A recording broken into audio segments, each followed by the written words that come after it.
What is going on, everyone? It's March J8 here, bringing you guys the news in a flash. Let's get right into it. Let's start things off with something that I actually wasn't expecting, and that is a statement from Tim Lambesis of As I Lay Dying.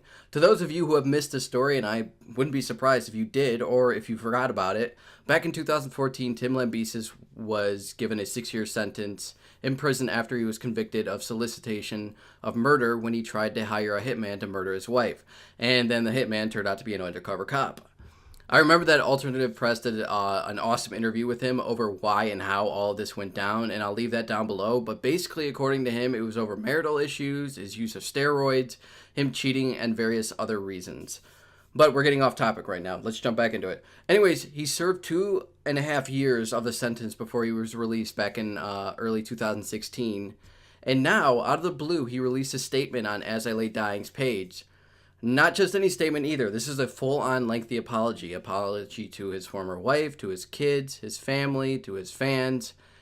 A little bit late, if you ask me, but he explains this in the statement where he says that this is the first time that he feels he can publicly apologize without gaining any favors from the courts. While that does seem sincere, I do have to mention the fact that there are rumors floating around that Tim has been planning on releasing new music either through As I Lay Dying or some other form or project.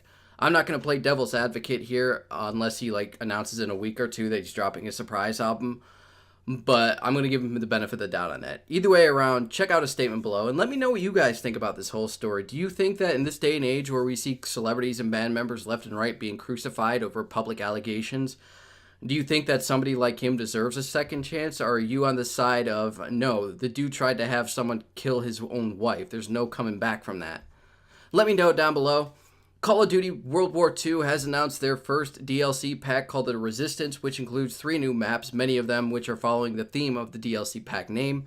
You have Valkyrie, which is based off of Operation Valkyrie, which was a plot in 1944 by 4 German officers to assassinate Hitler with a briefcase bomb, disarm the SS, arrest the Nazi leadership, and take back control of the German cities.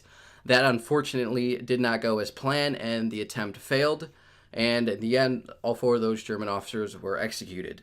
Then you have the Anthropod map, which is based off of Operation Anthropod, which is another assassination plot that took place in Prague that happened in 1942 against Reinhard Heydrich, who was a senior group leader of the SS and a general. This time, however, it was led by Czechoslovakia soldiers, and it was actually successful. Then you have the final map called Occupation, which is a remake of Modern Warfare 3's map, Resistance, that takes place in Paris. Along with all 3 of the multiplayer maps, you get a new zombies mode called The Darkest Shore, which introduces a new, smarter zombie and apparently fog rolling in. Cool, I guess. I mean, listen, the last time I dealt with a map that had a shit ton of fog in it, it was Transit in Black Ops 2, and I fucking hated that map. So forgive me for not exploding with excitement over that, but what I am excited about, though, is that they announced that they are introducing a new war mode map called Operation Intercept. War is, of course, a new multiplayer objective-based mode where one team is attacking and the other is defending. It sounds simple, and it is, but it has quickly risen to become one of my favorite modes in this game. Check out the trailer down below if you guys are interested. And in other news, Gwent, the standalone digital card game based off the Witcher series and was actually introduced in The Witcher 3 as a minigame, is getting a major update called the Midwinter update. And with it, it adds 100 new cards to the game. I know that this game has a lot of players to it, and I actually know that a lot of people actually really enjoyed this minigame in Witcher 3, but to be completely honest with you guys, be 100% real, I cannot stand it. I always felt like when I was going up against some of the higher tier NPCs in that game, I always felt like their decks were stacked. And I even started noticing patterns with the certain cards that they were playing, and I just always got my ass kicked by it to a point where I'm just like, I'm done with this.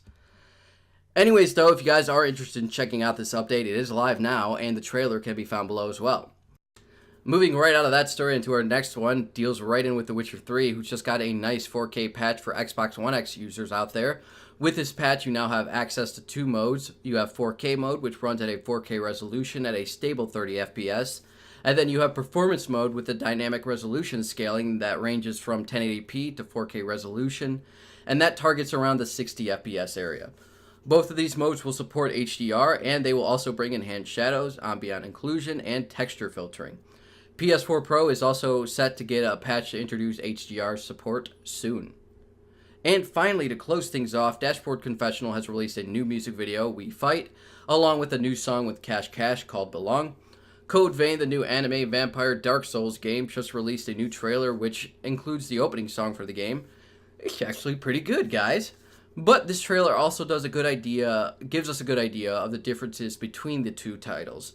Like, for one, the narrative and plot in this one seem to be a lot more fleshed out, with characters having exposition dialogue rather than purposefully vague storytelling of the Soul series, which more relies on the player base digging deeper into the context of the game and to the items to figure out the back lore behind the game. Either way around, I am still pretty interested in checking this game out. And last but not least, Linkin Park's Mike Shinoda is recording a new song called Looking for Answers. Well, technically it's not new because he did play it at the Chester Bennington tribute concert. It hasn't been recorded yet, which brings me to an interesting question that I want to leave with you guys before we end this episode. Do you think, moving into the future, that Linkin Park should keep moving forward and maybe possibly get a new singer? Or do you think that Chester Bennington's passing was just too much of a loss for the band to reclaim or move past from that? I'd love to hear what you guys' thoughts on that are. Please feel free to leave them down below. As always, thank you guys for joining me for this episode. Feel 100% free to hit that like button if you guys enjoyed the video, dislike if you didn't, subscribe if you want more, and I will see you all on the next one. Mars out. Get ready for that 360 no-scope. Got him.